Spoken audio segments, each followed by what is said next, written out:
BagFuel, baby. It's only right.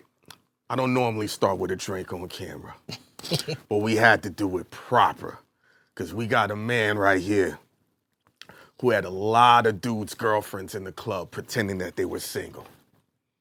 This man has really shifted the culture from diss records to club records to love records to street records in a short amount of time. Nah, it was a long time. I mean, it was consolidated but spread apart. Yes. I don't do intros like this, but we got Ron Browz, man. Yeah, that's Super producer.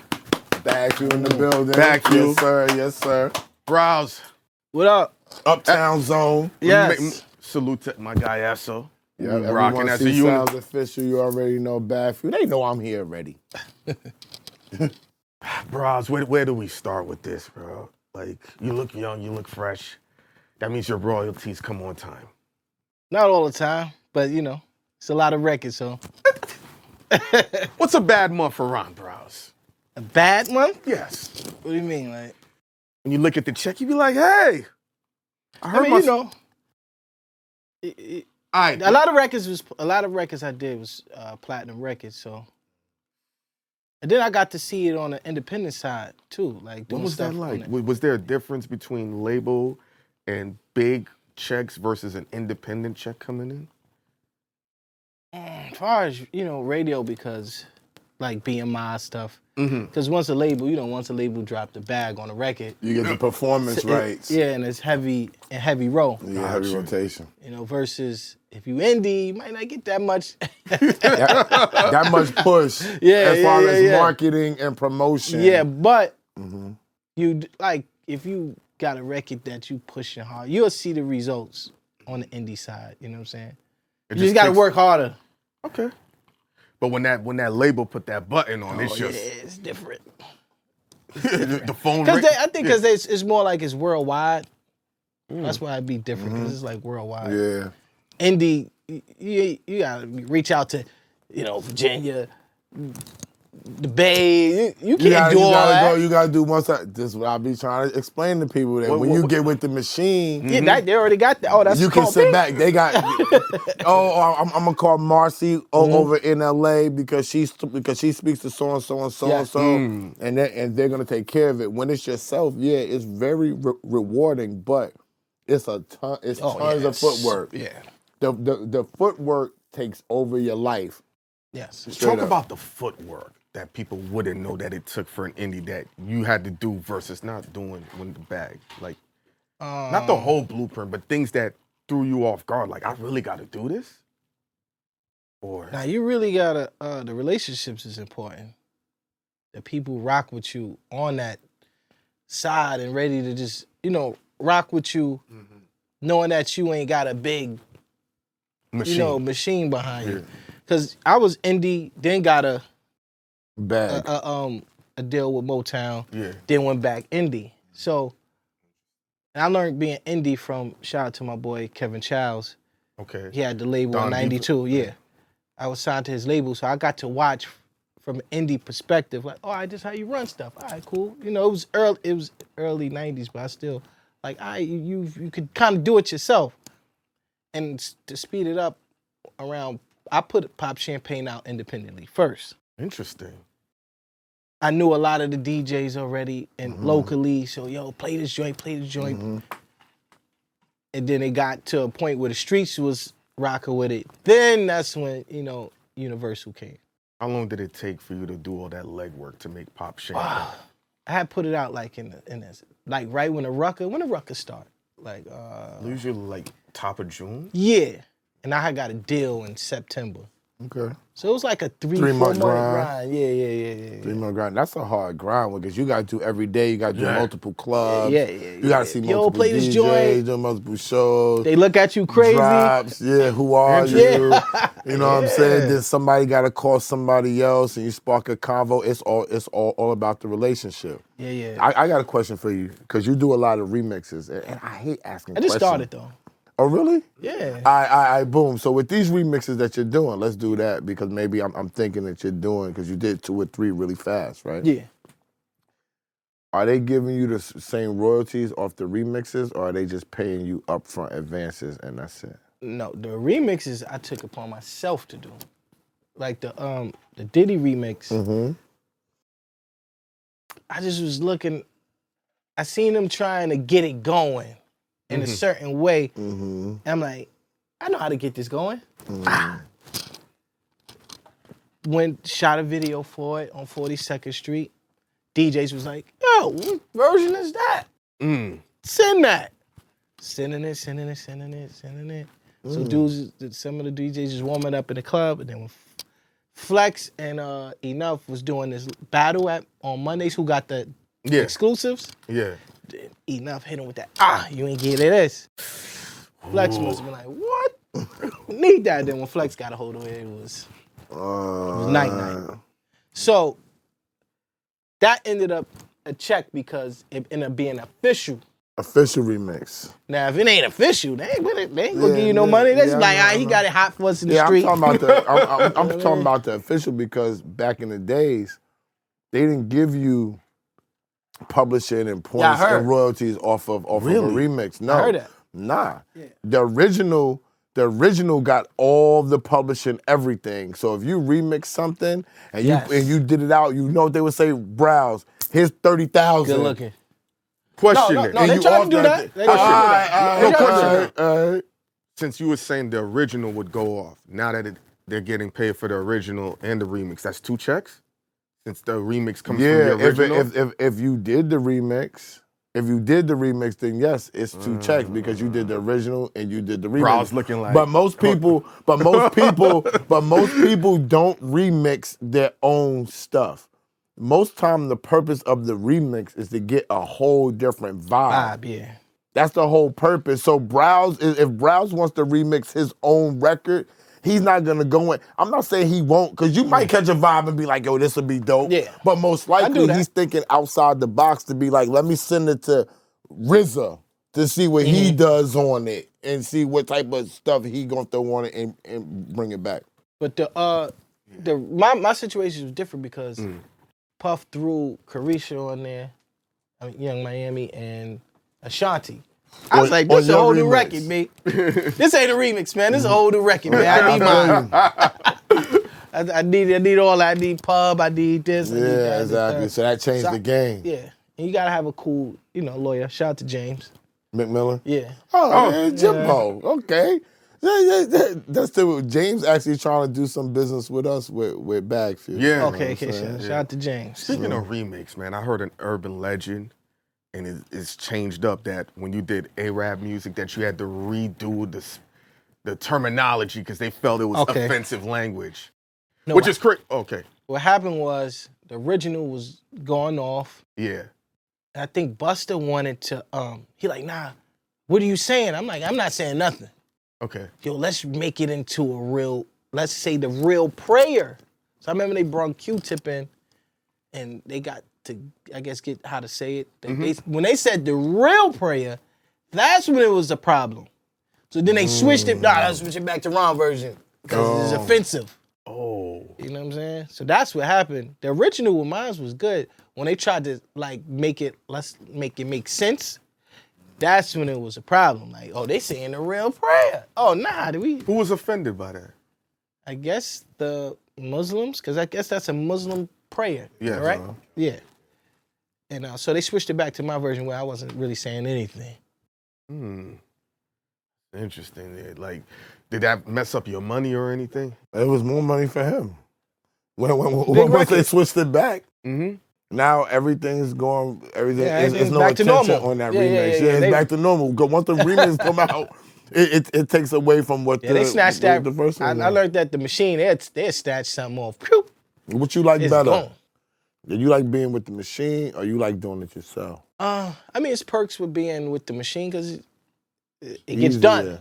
But I like the machine. I'm not gonna lie. Yeah, the machine. I'm spoiled. But I'm gonna keep it a buck. When you on indie, you get to do what you want. You wake up, yo, I'm putting this record out. Yo, I'm shooting a video for this today. When you on the machine, nah, we ain't improving that. You know what I'm saying? And I was with the label. Remember, Mobb Deep reached out. And I'm like, nah, I grew up on these guys. Have like, let's do the record. I'm like, let's do it. Let's go. And then the exec was like, nah, that's not a go. We ain't clearing you for that. I said, what? Wait, what? But Nah, there's a we way ain't to beat clearing the that. machine. You have your own cash. They can't stop you from shooting No. and using the relationship. This is what I always tell people. Let me just say this. All the artists and rappers and singers, when they don't get to know the people that they take you around to help you get your record up and jumping, what y'all don't know is y'all can talk to these people directly. You don't need the label.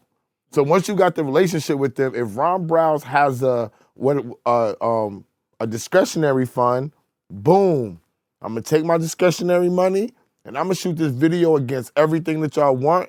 And the same way I, as Ron Browz, got Pop Champagne popping by sending this shit out, I'm gonna go do that same thing. And I got the ability to put money behind it. Or if I don't have the discretionary fund and I'm big enough and I do have the money, I just do the shit myself.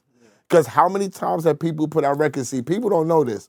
There are people that have signed to labels and put out records and got those records hot and forced labels to put them out. Yeah. Yes. Labels will shelf you, big artists, and you be like, I wonder what took this girl, what took Missy so long to come back? You know why? Yeah. She didn't have a record that they agreed with. Yeah. And she threw the record out, put money behind it, boom, they had to jump on the record because now it makes sense. I ain't know that trick though when I first got in. I ain't want to Ruffle look. feathers. Yeah. And that was a lot of my problems too, being on the major. I like, yo, I don't want to do nothing. It's scary though. And then I was like, after I was like, yo, this is what it is, man. Oh, yeah, I ain't messing with that. Nah. What was the turning point that made you say this is what it did? Something happen in life? Yes. The record, $20. The record, give me $20. No It wife was- in the club. Yeah, so Give me $20. I knew the effect that this record was having in the street, so I'm going to the label like, yo, this joint on fire. And they like, but we don't, nah. You need another Pop Champagne. I'm like, yo, this It's is right all- here. Yeah, I'm like, this is it. Oh, that's what happened with $20? Yeah, they was like, Mm. so then I'm like, oh, I gotta spend my own bread, do the video. I said, oh, I might as well just break out. Y'all don't believe in this joint? Yeah. I'm out. I'm gonna go spend the bread, shoot my own vid, and then when I tried to break out, it was like, yo, we own that record. Yeah. I was like, Yeah. All right, well, you need to put something behind this record But- now. For me, shout out to Motown, shout out to Sylvia Rowe, who gave me that opportunity. But I felt like it was just a learning experience for me, you know what I'm saying?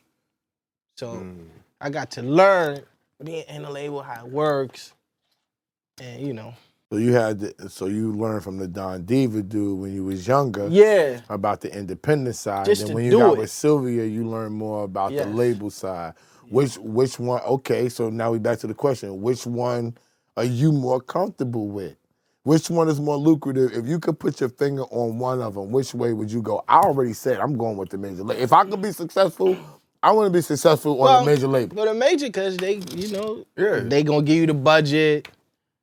They're gonna make things happen. And they're gonna They make gonna it make And they're gonna make it happen fast. And they can make Yeah. it enjoyable for you to work. Yes. Not just the moments that you're in the studio. You have a lot more Yes. time to yourself Yes. when you're with the major. Yeah, and they make it things. And I like time to myself, bro. I'm just keeping it up. Yeah, they make it happen. I ain't gonna lie. Let me ask you this, man. Esso and I were talking a couple of months back. Why is it that producers aren't known in this generation like it was a Swiss, a Busta, a Timberland, a Browz? I got the answer. Yeah. What happened? Everybody sound the same. Tim sounded like Tim. Bink sounded like Bink. Just sounded like Just. Rottweiler sounded Sounded like like Rock. Rottweiler, yeah. Swiss sounded like Swiss. Swiss. Grease sounded like Grease. Mhm. So the names was I'm just glad I was able to get my name up in that era. Yeah, you caught Like, it. yeah, right before it Yeah, went- before yeah, it would crash. So people got they sound, they own sound. Now everybody, you can get a kit. Yo, download the drum pattern. this kit. Yeah. Download whatever producer's hot kit. Bro, put it in your joint. You sound like everybody else. Does it fuck with you that they got the AI machines that you just put everything in it sequences it for you? Yeah, that's what you don't stand out. You don't stand like that. you could catch one. I mean, is it all on the beat makers? Is it not a requirement of the creatives that's writing the record to say, yo, give me some different shit, bro? Are we letting them all off the hook? I'm just curious. The artists? What about the label? The artist, the songwriter, are we letting them off the hook? You know what I'm saying? Artists are just trying to catch one. Okay. There you go. So if Corey LeRae got a record popping right now, an artist can be like, yo, I need something to sound like that. Because they want to get to the finish line fast. Mm-hmm. The people, artists be like, nah, I want something that sound like me. Mm-hmm. Yo, when I put this out, people want to make joints like this. And that was me with Pop Champagne. I was like, nah, I want to make something that don't sound like nothing else. Mm-hmm. But then I heard a lot of records that sounded Yeah, of course. like that. So you got to be brave. Artists ain't brave. They just want to get to the finish line. When did that shift happen in your mind, dude? You think when a lot of money? I feel like they always wanted to get to the finish line. I don't know where the integrity in making the music But you heard what shifted. Ron said. We come from an era you couldn't be like somebody else. If you took any element, it'd have to be very subtle. Now it's like, I'm jacking your whole shit 80%. Yeah, I think back then it was a tasteful competitiveness. So if Nas come out with something, bong, Jay come out with something, it's like, yo, wait, you hear this? Mm. I got all, but then, because they was using the same things, same producers too, because like if Jay go get something from Trackmasters. But it would be, but if that was Trackmaster's vibe when Tone and Poke was sampling a lot, they had the pop bubblegum samples. Mm-hmm. Yeah, you went to them for that. But the Trackmasters could give you something for Jay. Yes. And they could give you something for Nas. You wouldn't know it was that the same. Nas the one that this beat would not work for Jay. Yes, It was only gonna work for Nas though. You know what I'm saying? That was the gift. To me, that's creativeness. Yes. Is when you're dope. If I say, yo, Browz, I need to pop champagne, and he could do it, and then I say, yo, I needed this too. Yeah. Yo, but I got this white girl that's a singer. Mm-hmm. Yo, I believe in you, Browz. Yo, give me something for her too. Yeah. That's when we go back and say, yo, This guy different. this guy, Browz. Yeah. Oh my God. Signed him to a 10-album deal. He's giving me all genres right now. Yeah. And you feel the same way about writers that you bring. Hey, yo, give me a hook for a Future. And they give you a hook that Future, oh shit, Future could be on that. And you turn around and you be like, yo, give me a hook for Girl Code. Give me a hook for Billy B. Give me a hook for Lola Brooke. And they got the New York shit too. And then you doing something for down south for fucking Megan. That's when Browz gonna be like, yo, I got a beast here. Yeah. That's the type of talent that we all used to look for.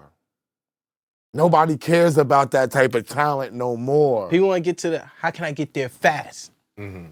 It needs to sound like this record. Oh, make me something that sound like that Dress right like now. them. Yep. I'm gonna do the same flow, and hopefully I get to the finish line. Is that the But drill? you know what? I mean, drill is like that too. Is that the drill? I mean, do you think that people are doing the drill so much just because it's playlist and it's right now and I want to get to the finish line? Yeah, because you're gonna feel it in your soul like, this not even me.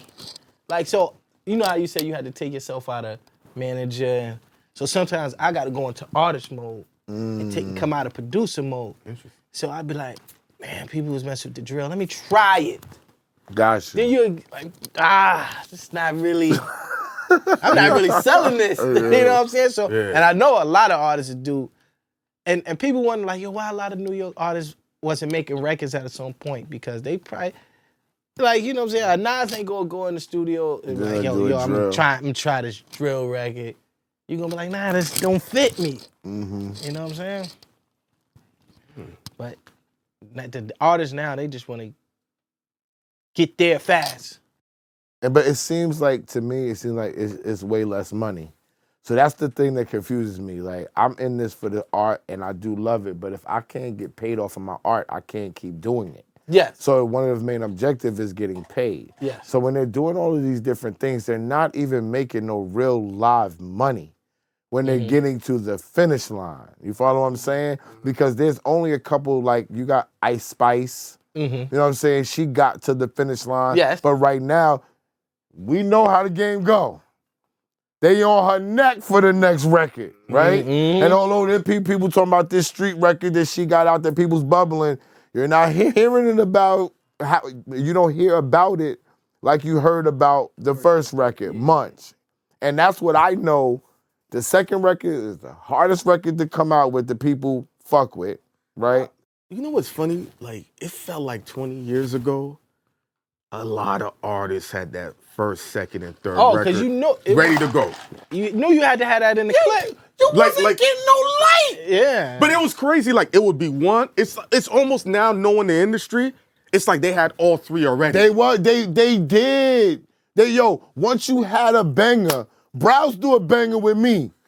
The A&R's going to the label. Browz is going to his people. I'm going to my people. Browz like, yo, S.O., he got one. Now everybody starts coming together. Everybody in New York starts coming together, and then niggas start saying, yo, he gonna have a project because he got one. Yeah. We need to roll out. Look at what they did with Cardi B's first project. Oh, yeah. We got one. Yeah, they got one. Yeah. Sign her up.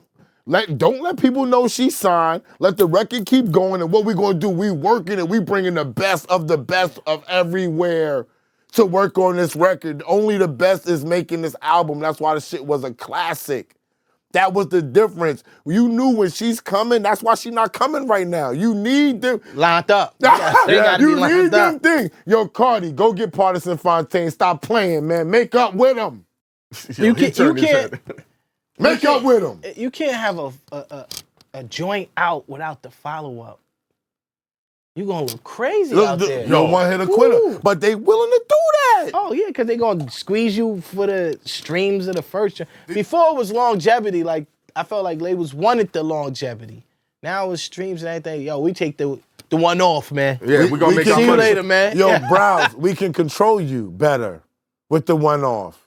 Think about this. If Meek Mill, an established artist, made $1 million off of a single that made $28 million, what are they making off motherfuckers that's not established?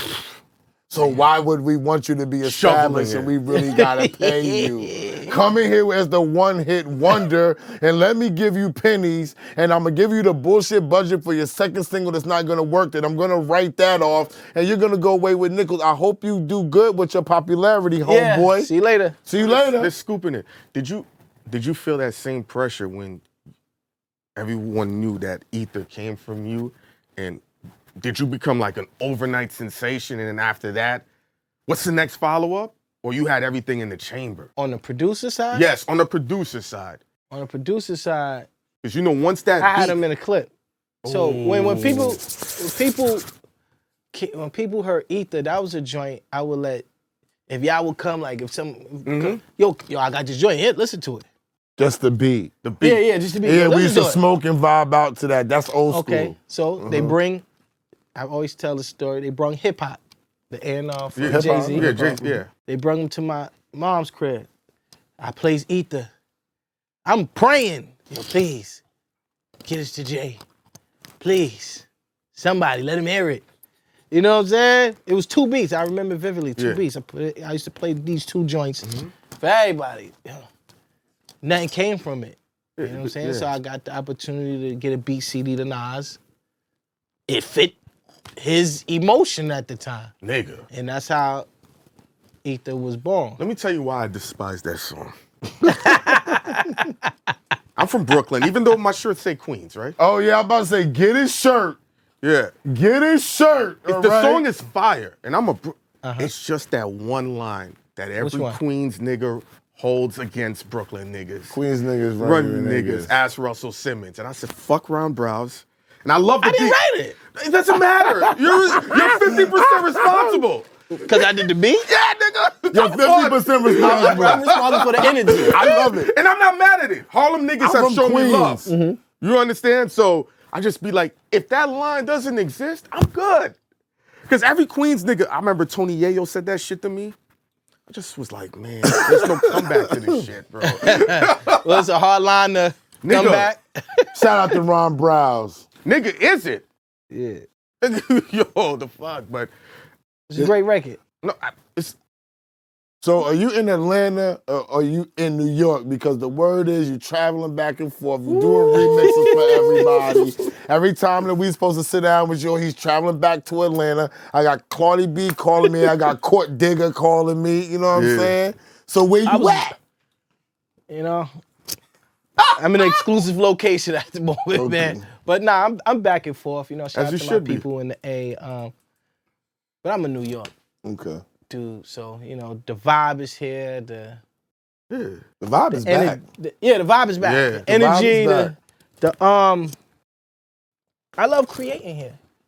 What makes it so creative for you? Is it the feel of the corner store? The double park cars? Yes. The tickets, are you mad? He's from Harlem. Like when I go to the crib, I make something crazy. Yeah.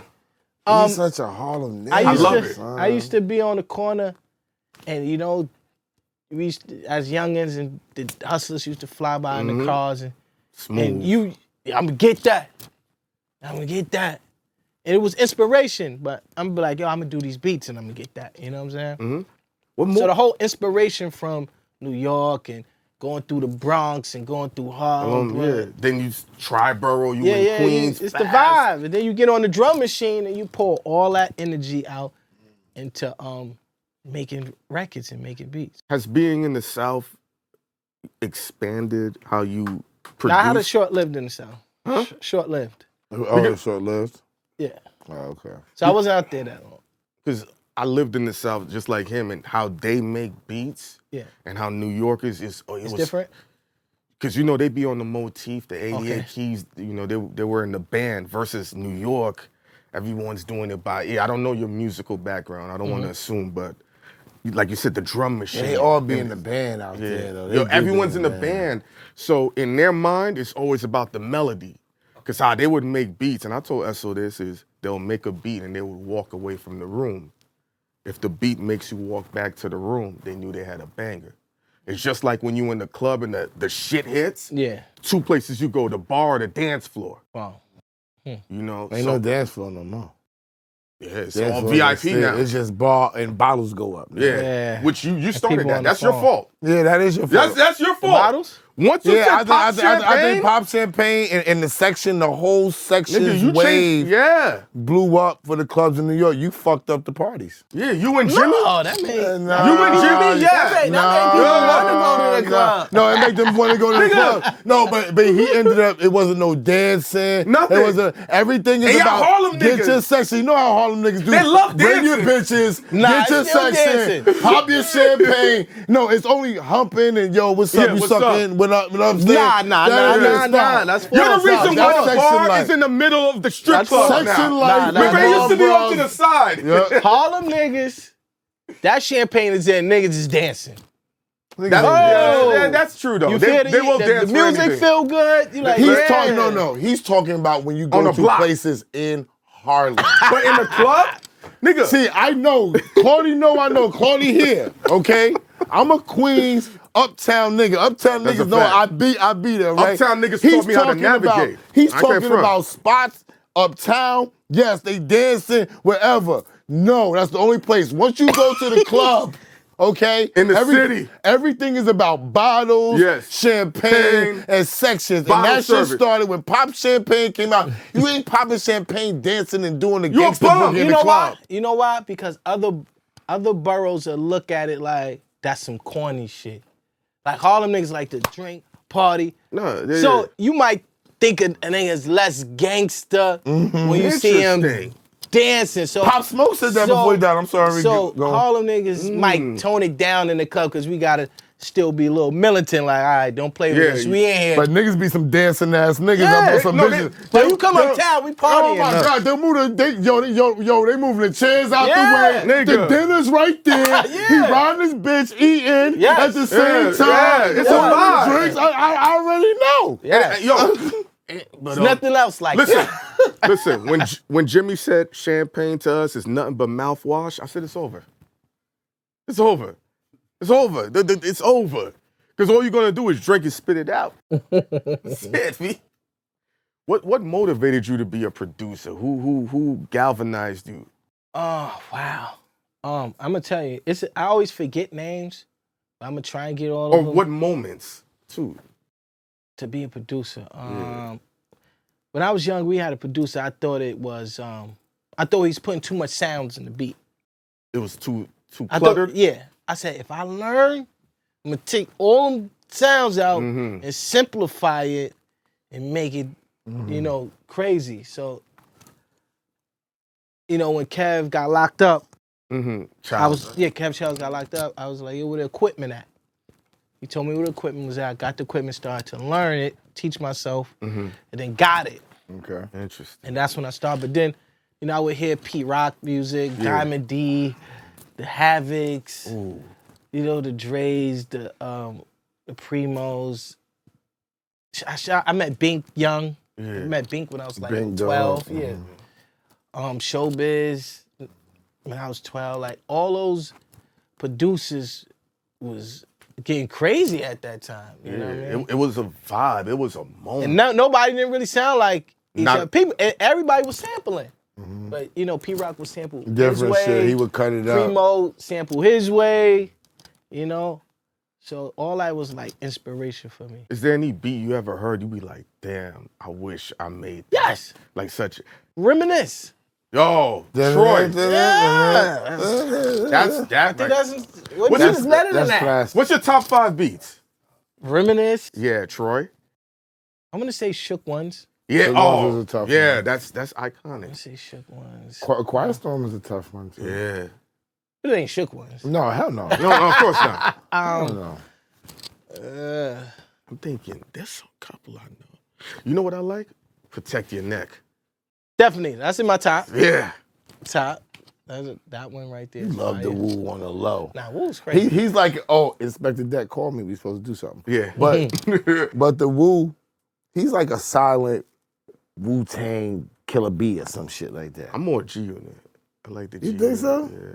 I like all that I shit. mean, you've been with G Unit. You know who's but one of my as a favorite kid- producers? DJ Toom. Toom. When he did talking about T.I.'s Toom? early shit, yeah. I know Toom. 24s. Okay. I'm into that. I'm into the drum rolls. I like one of my joints is in my top too. Or Whip Your Head Boy. Oh, yeah. Whoop your head, boy. That's is it in because my of the top. horns? Or the bass? Or? Everything. And Dre mixed that for me. Interesting. Who makes that for you, Dre? Yeah. You know And it was part of the movie, and what was crazy about that, in the movie, you know how like Rocky got his theme music? And the Get Rich or Die Trying, that's playing when he's getting himself up after he got shot. Yeah. So I was like, I got the theme music on this joint right here. Yeah. And it was a nice check too. Oh, yeah. Oh, that's Anything- sick feet. Anything in the movie. Anything 50 Cent was a nice check, especially back then. Yo, bro, you get anything Never no 50 Cent. problems. You get anything, yo, they paying you fast. Yep. You getting your royalties on time. Yeah. They're good. Yeah. Yo, Shout anything out to 50 G, shout out Cent. to Yayo, that's my guy. Anything, Thanks. anything 50 Cent, boy, was steamroll, right? Yeah, right. yeah, yeah. Pew, pew, pew. Always good business. Yeah, always. Never nothing funny. Nah, always. Anything 50 Cent, Everything yo. green light fast. Yeah. Never If they nothing. fucking with it. Yeah, Yes. yeah. If they fucking That's with the it, key. They gotta fuck with it. They gotta fuck with it. Yeah. those. So where did the rapping side come, or the other side come? See, that happened at the beginning in '92. I was rapping, Okay. and then when But how about the idea to throw the auto tune or whatever that you I came did with 50 with Cent, Interesting. I'm in the crib, and then I'm a Rider comes on. Yeah, he kind of flipped the auto tune joint. I said, if I get it, I'm gonna make some Uptown shit, Yeah. and that's how I made Pop Champagne. Okay. Oh wow. Because you got that give me $20. That like niggas still say that if they see niggas kissing. Yeah, Niggas still walk up the to a label nigga ain't and be like like, it. They didn't like I it. mean, but I try to tell these people on camera all the time that they want to impress these people at the record labels. They don't know music. They know business. The people that know music is in the studio. Yes. So if you have a manager that's been in the studio, like myself, I know music, right? I've been around Guru. I've been with Rock Wilder in the trenches. Yeah. I've actually touched shit on the pad, okay? But when you're taking these to these people who you think have a job at the record label, you're saying, hey, job man who doesn't even talk to Roddy Ricch, Not which at y'all all. know. They don't even go to the building. Yeah. So you say, what's up, man? And he's calling, he got to do the same thing you're doing. Hey, who can I get this, how can I get this record to my own rapper? Yeah. To elaborate on that, music is an emotion. So I'm gonna make something that I know people in the trenches is gonna feel. So if you just going to work and you're not in the trenches, you're not gonna feel the music the same way. So you are gonna approach it like a job. I don't know if this will go. But meanwhile, the hood is like, this is it. I've asked him this question. I know the answer. I just want to get your perspective on it. Does a hit record take long to make, or does it happen fast? Usually everyone. Either or. I've heard 15 minutes. To make it? Yeah. I've heard it from him. Yeah, I've heard it from a lot of. It all depends. It goes depends. either way. You can make it fast. Yeah, yes. And you can know when you hear it. Yeah. Like when you hear the Rock Wilder, you knew that beat was going to be something, but people didn't pick it. It took them to get it because it was tailor-made for them. Like Jay could have picked the beat, but then God Jay didn't because it was meant for Nas. Yeah. You know what I'm saying? And it's an emotional thing because you could like a beat. You might not like a beat today, but you might like it tomorrow because tomorrow the sun is shining. Yeah. You're like, oh, this hitting me different. Mm-hmm. Driving down the Pacific Coast highway. I like to put party records out when the weather breaks. Yeah, that's always. People receive it better than New York when it's cold. I don't hear that shit. So around May 5th is when you try, or like April 20th to let it build? Yeah, like when it start, I'm like, all right, it's go time. I mean, niggas will do the record high and wait. Oh yeah. Yeah. For when they think it's right. It could be April, it could be May, it could be June. He could be like, the vibe ain't right now. Yes. Because you know the number one time of the year to break party records was always Memorial in Miami. Yeah. Because that's the end. Because that's the end of May. Yeah. Going into June, and everywhere generally is warm at that time. Yeah. But you know, I always thought about artists from the warm climate. They're not subject to that because it's warm all year round. So they just make it. Could feel good music all year round. But that's why Cali be like that. You see them It's a Cali fact. niggas, they jumping around. Vibing. And you be like, how is these niggas so gangsta out there? Because they see palm trees But it every might day. hit better when it get nice Out here. Yeah, You like, catch the I kind of vibe. like this joint. You know what I mean? You know what caught me? Remember that song by Kendrick? He was like, "Love Me." That shit that he had. I hated that record. Yeah. Right? I went to Complex Con and was driving down to PCH to that shit. Yeah. And that shit came on to PCH. I was like, yo, this is my favorite fucking record out here. I fucking love this fucking That's why record. it's hard to pick records because it all is timing. It's moody. It's very Moody. Music is very moody. Moody is And you how know people what's crazy? pick beats. Because it's crazy how they be saying like certain things. Like say you could put out a content, it might not go viral now. Nah. It might go viral 6 months. You be like, yo. DJ Khaled with the Fruity Loops thing. That interview was like years ago, and it just got popped off. What he was talking about using Fruity Loops? Yeah. He said producers use Fruity Loops. Yeah. Easy or whatever. It's not that easy. No, he said let me it's tell easy. you. He says it's lazier. This was back then. It's- Hit Boy already came out. I But you used to know, think that too. Khaled don't make no beats, right? No, but he's saying like. I'm just as saying. far as, Look at people Browz, he's shaking sampling all his- that shit, Did I let the cat out the bag that Khaled don't make no beats for real? I think everybody know that. It's He not had the that runners. easy though. This was old though. This Yeah, was like yeah. when Fruity Loops was coming out. Even when it was old, I thought Khaled it was wasn't too. making no beats. I thought it was. I was like, I thought it was some easy thing to use, but then it's like, nah, this ain't a computer. You know, program. You gotta be. It still The gotta be some sequencing. of that. Yeah. I think what really catapulted Fruity Loops and fucked up a lot of producers was Ninth Wonder. When he said, I use Fruity Loops, and now they're like, Jay-Z got a hit record. Yeah. Then now, Fruity Loops catapulted, but everybody's like, this is a bullshit program, and all these dudes thought they could be producers overnight. It still takes people skill. was rocking with Fruity Loops, and niggas beats was doo-doo at first. Oh, yeah, it was. I agree. Come on, man. No, Like, no, I'm it gonna call was. it. I'm gonna call it like I agree. see it. That's why when Knife Nigga Wonder shit said, was doodle. I was in the trenches when Fruity Loops was out. You know what I'm saying? Them shits was trash. It was. But so when niggas was coming up with one beat off of Fruity Loops as a beat in the game, I was like, niggas so thought that what? was lying. So what? I was like, so what? One nigga got a beat off on Fruity Loops, big fucking deal. me personally, What are we talking about? I thought it was a pump fake. When I heard, I was like, Knife just. He probably got paid. Cali, if y'all know marketing, Cali could have got paid from Fruity Loops and said Fruity Loops. Or this is like an old thing. When they would just, when the Knife Wonder just came I'm out. talking about when it happened. See, y'all wasn't aware of promo marketing. The record labels always know that. This is easy to launch some shit. Say Fruity Loops. Fruity Loops can pay him the way, same way they paid Kim Kardashian to get on the gram. Okay? When she got on the gram, it fucking exploded, all right? You get a popular nigga who's bubbling with the runners, got some hot singles. The Runners, yeah. Hey, with the runners, shout out to DJ Nasty. I see, I know. Anyway, you get them with the runners and all that shit, and you say, yo, I'm gonna give you some money, nigga. Say Fruity Loops is the shit, Ron. I'm gonna give you $500,000. It's nothing. It's up. It's up. And yeah, it could be going viral now. You didn't need that back then. You just needed Khaled saying what he said. And it's enough. He said it was trash. Oh, he said it was trash. But Knife Wonder, when Knife Wonder said it, and it was for a Jay-Z beat, he had everybody thinking. I ain't gonna lie. I was like, y'all gotta learn it to see With, if it is a thing or not. And it wasn't. I mean, it is a thing. It's a thing. You know still what? gotta It's a have, thing you now. still gotta No, be it is. It's musically been a inclined. thing. That's all niggas use now is the Fruity Loops. That's why they gonna sound the same.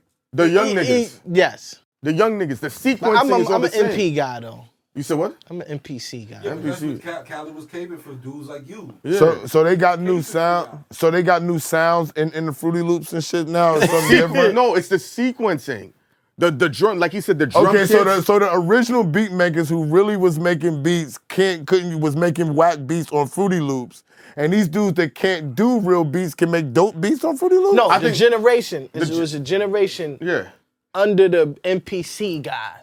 Because they couldn't afford The an MPC. MPC. I got Gotcha. an MPC because somebody with money was able to buy And you it. gotta remember- And I got a hold to it. And these programs have gotten better over 20 years. That's what I'm saying. So they probably got better No, sounds but and think shit. about it. What Pro Tools was like in 04 It's terrible. ain't what 2022. Yeah. Yeah, you right. I agree. Definitely right. Did you ever use Logic to make beats? Because Yeah, that was I do a it thing. now. I use everything. Yeah. I use everything. No, I love Logic. You made beats, Ghost? I use Logic to edit this. Wow. I use everything. I don't know. See, I'm getting schooled right on camera. Nigga, that's amazing. I'm not, listen. Please tell me what's up, because I'm willing to listen. Trust me. It's still, you got to be musically inclined to use any one of them programs. Yeah. You're not just go, take FL. If I could give you FL right now, put the computer, you ain't gonna be able to make nothing hot. You're gonna be like, yo, how to work this joint? Yeah. You know what I'm saying? So you got to still have that something with So you. it's still talent in what they're doing with the Yeah. program. Definitely. I think I've always seen Now you could cheat more on it. Okay, You could cheat more. okay, but it still takes talent to do what they're doing. Yes. Pause. I apologize to y'all. Y'all got some talent. I mean, I'm taking word from a producer. I can can't overstand a producer that got hits now. Like, come on. But you know like, what it is? It's nah. just like a person who has a gun versus somebody that has Here he go with this game no, shit. no. We're talking about music. No, listen. Some people are masters at doing more damage with something simpler than somebody who's using something more powerful. So you might have these kids that using this simple program and can be godly because of their talent. Yeah. Is it gonna be for everybody? Absolutely not. You might get a person who can read music and play the keyboard and they're gonna be trash on Fruity Loops. That's a fact. But you put that 88 keys in front of them, it's up. Yeah. It's easier to, you could cheat on it. What you like best? What's your best piece of MPC, equipment? he said, I can see it. You're MPC all day. that- You still want to dump your sounds in there Yeah, and all I want to that? sample it. I want to catch a Cut it loop. up. Play the record. Sometimes let the record play to stop it. Oh yeah, that was crazy. Yeah, I want I to. know. I want to. I don't It's a miss human those days. feel, like, you still like you know the what I'm saying? smell when you go in the Yeah. studio and all of Yeah. that. Yeah, you a junkie for it. Like I love it. I gave that up. But I'm thinking about managing some of these up and coming rappers because they calling me. So I might jump back. Well, have in Ron the Browz game. do their beats for them, man. I might so we jump can get this back shit in busted, the dude. game. I want to fucking check fast, man. These guys. He said fast. Yeah, nigga. You want to get to the finish line? Yeah, of course. Yeah, listen, I've been around a lot of boroughs. Harlem taught me a lot. We two totally different dudes. He want to get to the finish line fast. Like Harlem niggas taught me how to navigate the strip clubs. Like y'all was ahead of the culture before it became popular. Navigate it? What do you mean? There's a way you behave in a strip club. And Harlem niggas. Strip club etiquette? Etiquette, that's what he's Yes. that's what he's And Harlem niggas was on it before any borough. I'm gonna keep it a funky real. They was going Strip club before etiquette. Yeah, there's a vibe, man. It is. Shout out to Rhetoric Door. You know what strip club them Harlem niggas used to that take fuck me with to? the strip clubs. The shit that was on 8th Avenue and 38th Street called Passions. I was back in the day, shit. St. John's He basketball. old as fuck. Yeah. Passion. Yeah, I never heard of that. Nigga, you're from Harlem, bro. You supposed to know.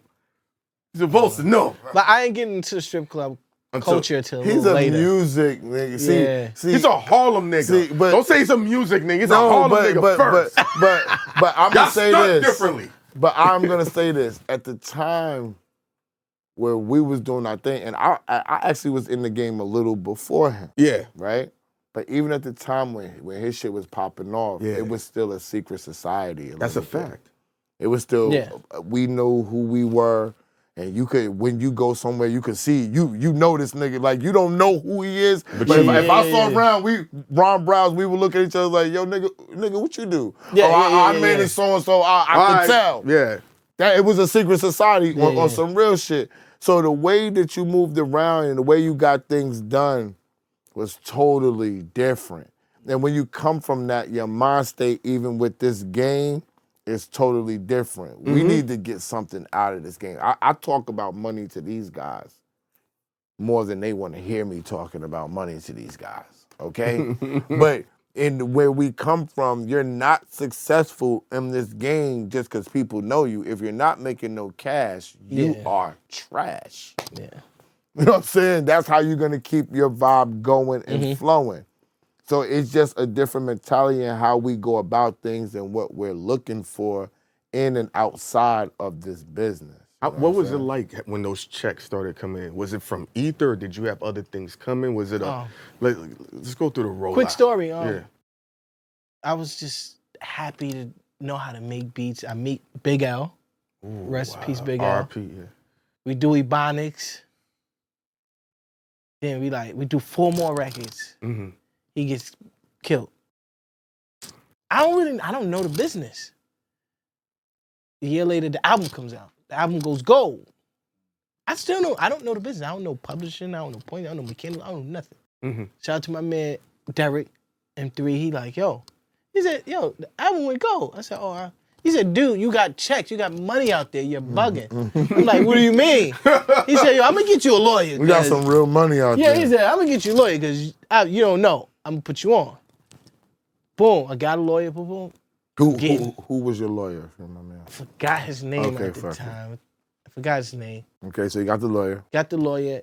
The lawyer was able to get my money from this gold album. Just big checks. I'm like, I 6 figures. What was some of them checks looking like? You know, 10, 15, 20. 4 records, 5 records on the gold album. He got 6 figures. He ain't even got to talk about it. So, I was like, okay, this is what, I didn't know this. That's when I would start to learn publishing, mechanicals, performance. It was like, all right. So then when I did Ether, I already knew the drill.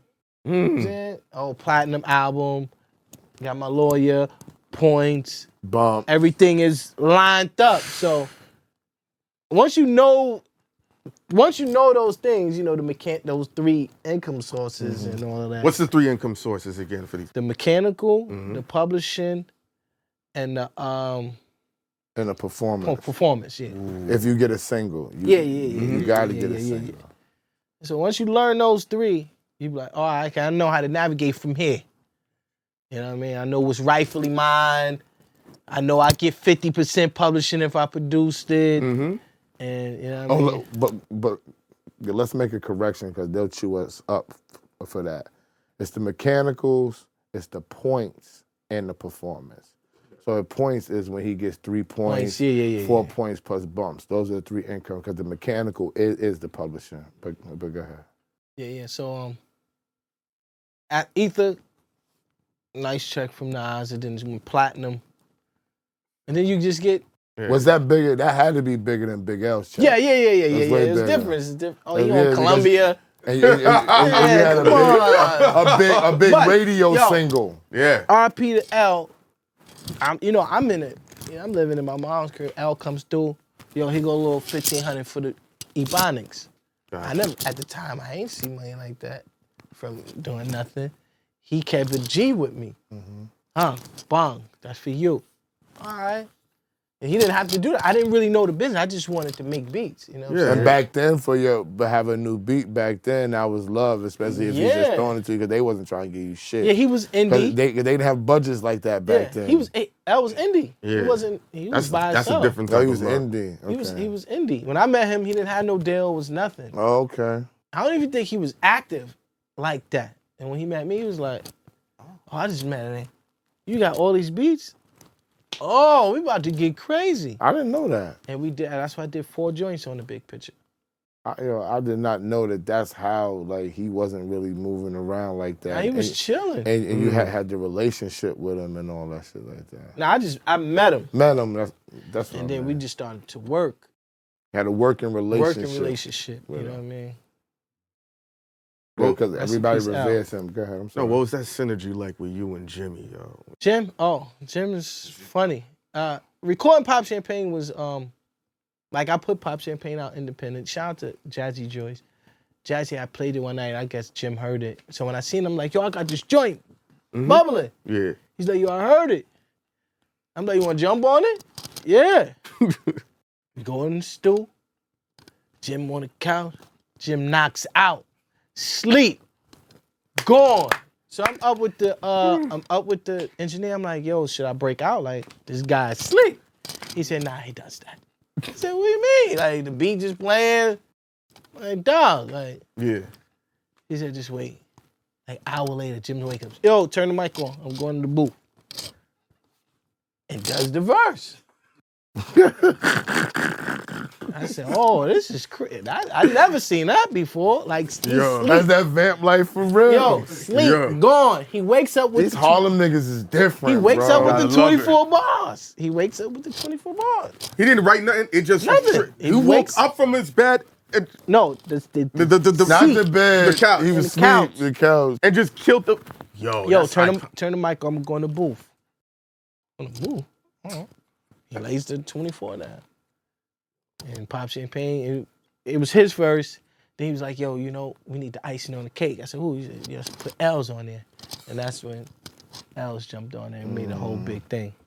Was Els in the studio recording? No. it? He came around later. Nah, Jim had to go get the verse from L. Oh, okay. You know, I learned as, you know, artists being their element, sometimes you got to kind of grab them out of their, because people don't understand artists have real lives. They may have kids, may not have kids. They're doing things, normal things. So sometimes you got to be like, yo, I need that verse, man. Like, Yeah, you want it. you know what I'm saying? Like, all right, I'm going to do it. But, you know, that's what I don't think a lot of people get. Like, artists are real people sometimes. They want to have they time to they self. If they want to be in their family, they want to go, you know, just hang out. And then they'll get in, you know, artist mode when they want to be creative. Because you're not creative all the time. Sometimes you be burnt out creatively sometimes. That sleeping thing is interesting. You lucked out because I was R.I.P. to Nipsey Hussle. I remember when he was out here in New York early on. He was just smoking and vibing. This beat was fire. He just kept bopping his head. He said, don't worry, I'm gonna get in the booth. I'm gonna give you guys some content. We had just shot the interview.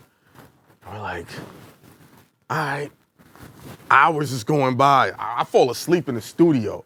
I wake up. He's still knocked out. I said, we gotta be out. He never recorded that song.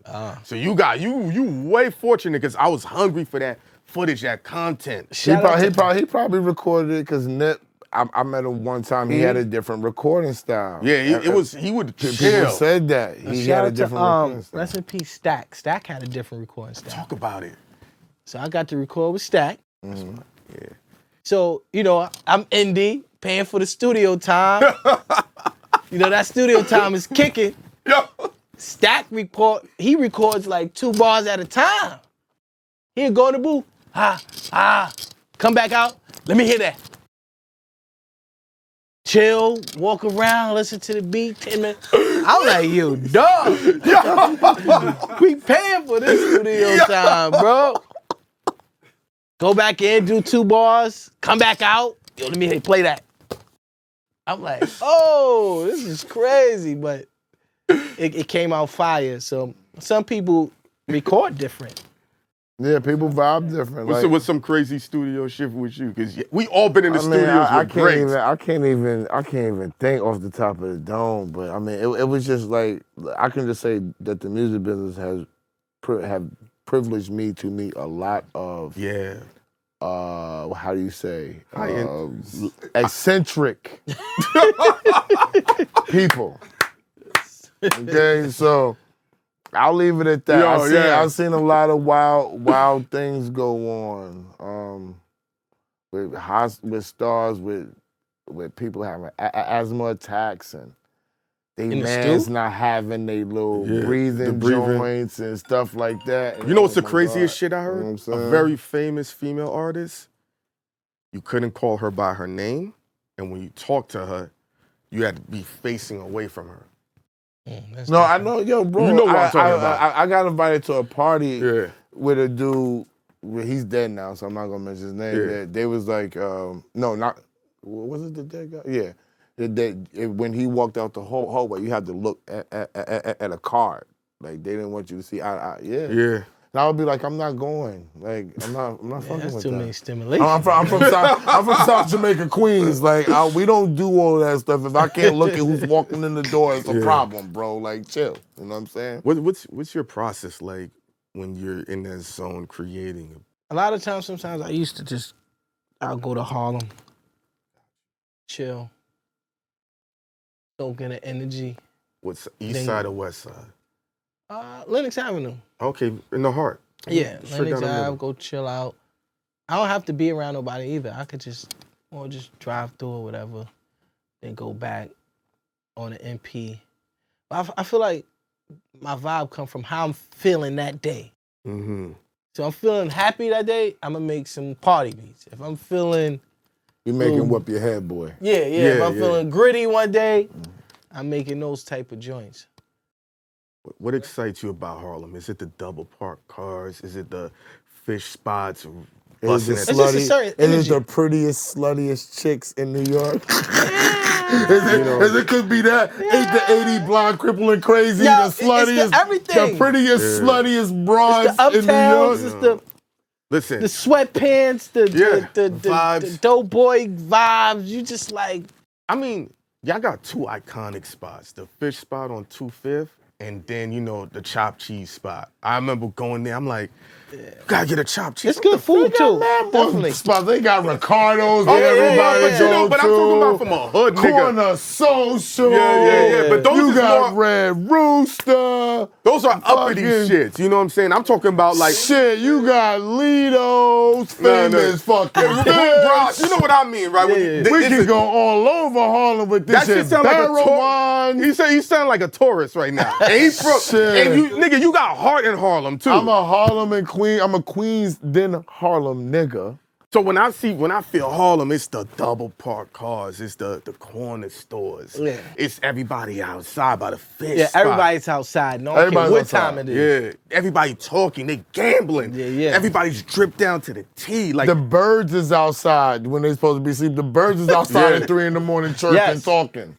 Straight up, you'll never go nowhere else in Harlem. The birds is out at 4 a.m. chilling, 3 a.m, bro. Could you be the producer you are if you came from another borough?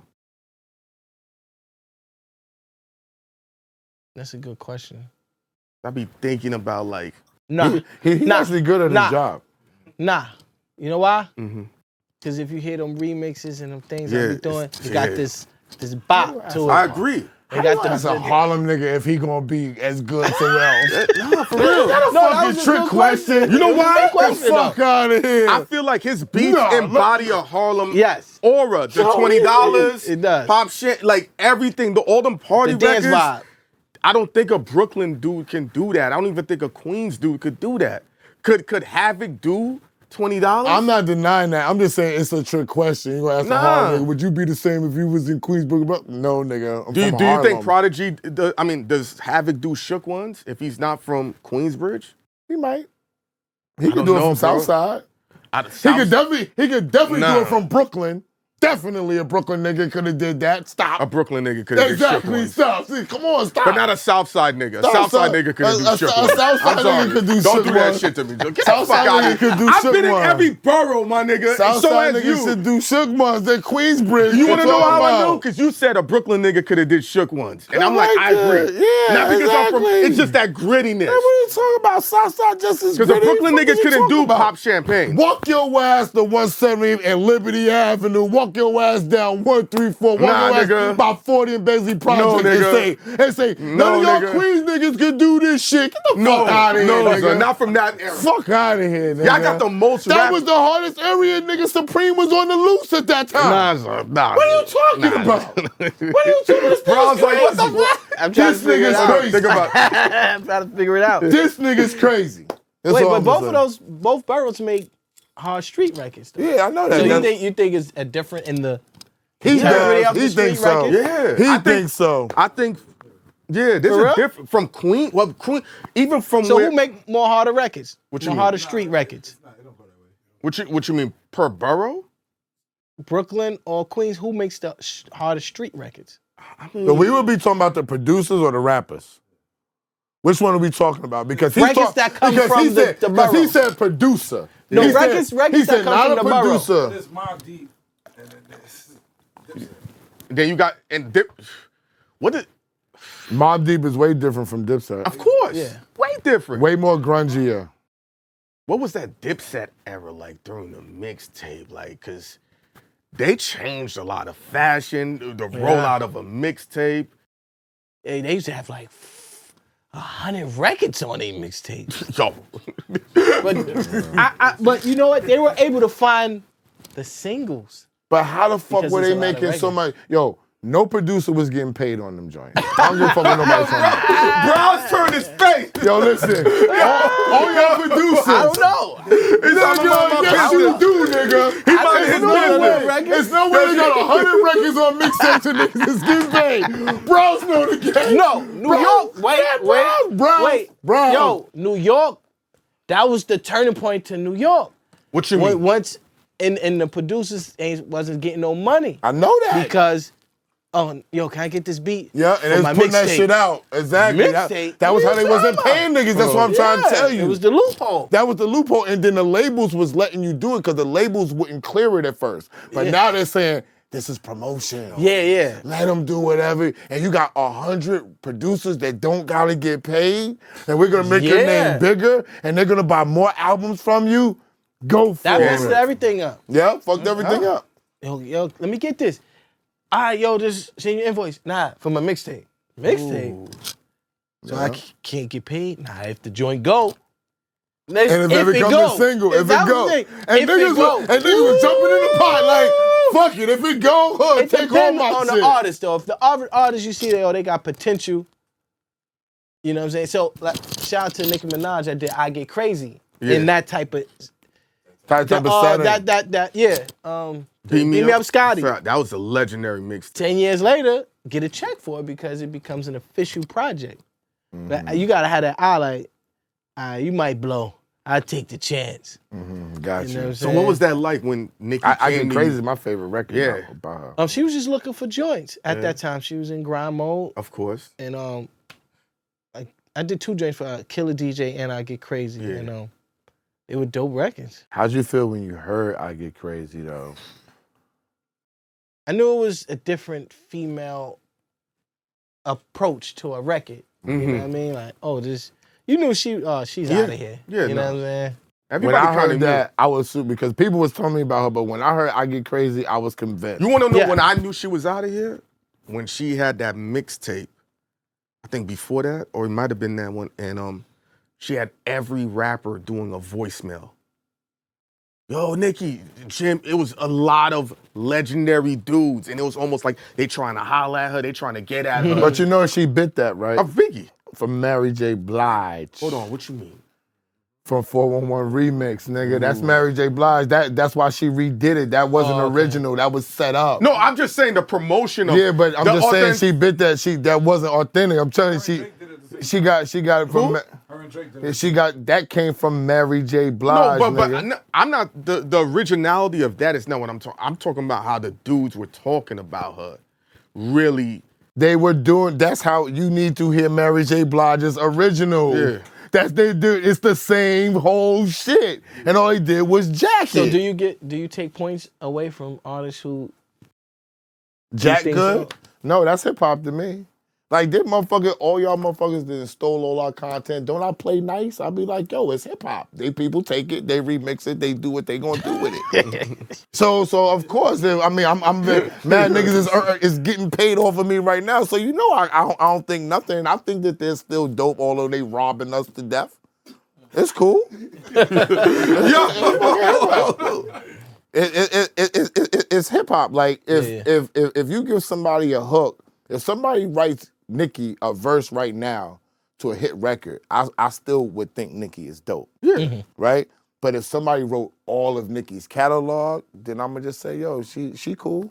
So how you feel about the when they say if somebody wrote for you, you can't be in the top? I don't think you can be in the top 5 if somebody wrote your rhymes. It all depends on if the criteria has changed, Ron. The criteria when it was birthed was this criteria. Now somebody has to say, okay, the criteria has changed. The criteria was be dope, sell records, write your rhymes, blah, blah, blah. Now if somebody's gonna say, write the rhymes out, then we change the criteria. Then I'm cool. Then we can include the people who we're not gonna say no names about. here, but Browz can shake his head to this, and we've seen it. There's a lot of lyricist dudes who say, yo, you can't be in the top 5 if you ain't write your rhymes. I write my shit. And years later, we found out niggas wrote for them. I think that's very disingenuous. But how much are they writing for them? It doesn't matter. If a nigga write for you, you can't pick and choose. No, you can't pick and choose. Now niggas like, oh, one record is fine, but then all the records, that's not fair. It's feast or famine. So if Jay-Z took a hook from somebody, he's not the greatest? No, nigga, it's all Nah, up. that's a He's hook. taking hook. This is what I'm saying. It can't be, based on the criteria. So see what I'm saying? So we're talking about lyrics, or we talking about hook, we talking about songs? It's too much bracket. I'm talking about you. No, it's not too much bracket. It's too much brackets from a nigga who's not in the music business. Who's acting like it's too much to figure out. No, listen. In the music business, we can figure this shit out. I didn't make the brackets. Ron didn't say it's too many. Did you say it's too many brackets, my nigga? First, exactly. It ain't too many brackets. Hold on. First, it's hooks is okay.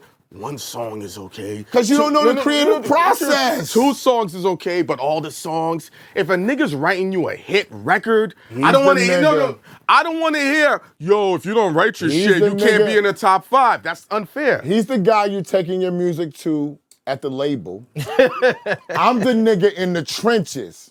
Believe who you want to believe, okay? If he was around when niggas are making records, he would understand a hook could come from any fucking place in the entire fucking world. You do not have to write a hook. Niggas sell beats because they show up with the hook in the beat. If you cheat once, are you a cheater, yes or no? So if I get stuck on a verse, and you like, yo, I got my 8, I came with 8 bars, yo, and I like it, does that discredit me? I don't think so, but if you keep getting I don't think so. If you keep saying, if you come to the studio tomorrow and say, hey, yo, bro. I'm stuck again? I'm stuck with Then I'm looking at you like, hold on, bro. Are you writing your shit now? You know what I'm saying? I might could be in writer's block. I might could be in a funk. Come on, guys. It's too many guys. If you know it creative, you got writers about drive your ass through Harlem. Hey, Well, yo, take a day off, get inspired. Tell me I'm not inspired today. It's just too many guys that I feel like they're throwing stones at glass houses. You sitting here talking about, yo, you gotta write this, you gotta write that, and then years down the line, behind the scenes, you hear about How many niggas you heard? We're not gonna say anything. I be on YouTube. I be hearing the stories. How many niggas we done heard this year alone, and we're just like, if other dudes heard this, me? We ain't heard nobody in 2 days. What the fuck you talking about? But Ron, me, I'm from the school of, I like when everyone comes together and puts To make a record? Okay. I don't think it takes away from the artist. People get mad at Drake because they're like, oh, this nigga wrote from this. But he's the same nigga that was writing for other artists. Mm-hmm. So what difference? Now, if he never wrote for anybody, I'd have been like, yo, Drake, I don't know what we're going to do, bro. But the fact you have the ability to write for multiple other dudes and then another dude write for you, maybe he just like, I don't feel like going through this shit. You've been through that shit. You just like... Yo, listen, if that's the claim that Drake is saying, I'm too busy, I got a lot of shit I got to do, and I'm going to delegate now, cool. I could accept that, but I never love heard... niggas that write their own shit, though. I've never heard nobody say that. I don't think, because you're not top 5 rapper, that doesn't mean you're not top 5 of all time. Okay. Because he's an artist, he sings too. So I don't look at him as a rapper per se. I look at him as an artiste. That's how I look at Drake. The top 5 is different. Top 5 rapper, to me, is a totally different ball game when we're talking about artiste to a rapper. Jay-Z is a rapper. You can't confuse him with nothing. He ain't singing. No R&B, nothing. Harmonizing. He's not throwing no dance moves. Nothing. He's Hove, nigga. You know what I'm saying? And that's how I look at him. They say Kanye kind of helped him with some of the lyrics? Inspiration. Nah, I'm not going to say inspiration or something. They kind of say that. I've heard that too. But I'm not. I think people be so offended. Get to the finish line, huh? Yeah. No, but you ain't never heard nobody say I wrote 8 bars for Hove. That would be crazy. Maybe we don't know. That would be crazy. Maybe we don't know. If a nigga wrote 8 bars for Hove, that shit would be out. He would make thank you. Listen, nigga, if you say somebody wrote 8 bars for Hove, I would say Hove not the greatest of all time. Let me tell you something. But a hook is 8 bars. That would change. No, I'm talking about lyrics in a verse. In the verse. In the verse. Because we're talking about in the verse people. He thinks in the verse lyrical people can... You know who might have wrote 8 bars for Hove? He feels for me... he feels for this like, if you give me an album worth of songs, I can go spit your album and they still should be call me the greatest of all fucking time. I'm going to tell you somebody who... That's his criteria. No. I'm still call me the greatest. But it's a talent in that. Wait. It's a talent in selling it. Yeah. But is that the greatest lyricist? Is that top 5? Yeah, that's part of it. No. Being able to sell? No, I'm just asking. Yeah. Can I do that and be top 5? Nah. Thank you. I know somebody who might have potentially wrote for Hove. Who? And he wasn't around to say it. Who? Don't say Biggie. Of course. Anyway, yo, it's been great. Yes. We had Ron Browz. He's riding He just put out that conspiracy theory. Of course. Like, subscribe, comment, super thanks. It was dope. We just starting. How can they find you, Ron? What? I just want to know what new talent you want to help cultivate or push your musical talents that you feel would merge together. That you're seeing right now, you're like, yo. I'm gonna make a suggestion. I know one person he could go. I'm since I'm a dude, I like voices. Yeah. So people with that unique voice and cadence, because I'm a big Biggie fan. So cadence gotta be. That's the way you everything. flowing on joints and the cadence, Yeah. it gotta be. Yes, it gotta be top 10. right. Yeah, yes. it gotta be. I hate Cadence is number 1 for me. Yes. Me too. Cadence is number 1 for me. Flow too. You know who you can make magic with? I know. Now, I don't think I'm coming off the Richter. Hitmaker. Wow. You and Hitmaker got in and locked in for some sessions together. I think y'all niggas could do something special for the world. You know, we've mentioned her a few times. Lola Brooke and Ron Browz could work. You think so? Yeah. Yes. Yeah. Because he'll cater certain things to her. Yeah. How her voice sounds. Yeah. And I like the Hitmaker too. No. Yeah, but you know, I'm talking about synergy. I'm doing my Quincy Jones. Him and Hitmaker, that would be something astronomical. Yeah, Hitmaker. With the writing and the producing. Because people don't know, Quincy Jones never made a beat. And he's one of the biggest producers of all time, and he never made a beat. He put the right producers with the right songwriters and made the thing come alive. I can see that. That's a producer.